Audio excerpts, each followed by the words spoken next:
You will learn how to record your system audio with Audacity. Go to Edit, Preferences.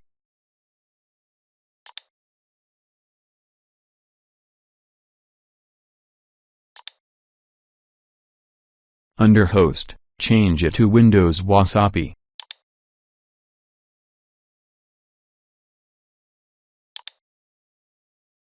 Change Playback Device to your current playing device, the one who is the output to your speakers or headphones.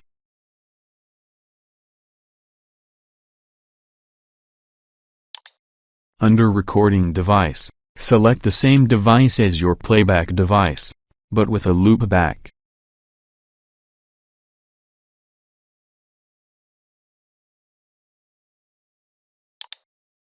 Change channels to stereo, then press OK.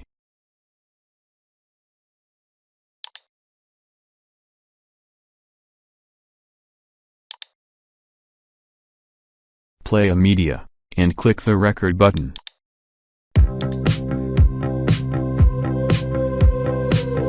Let's play it.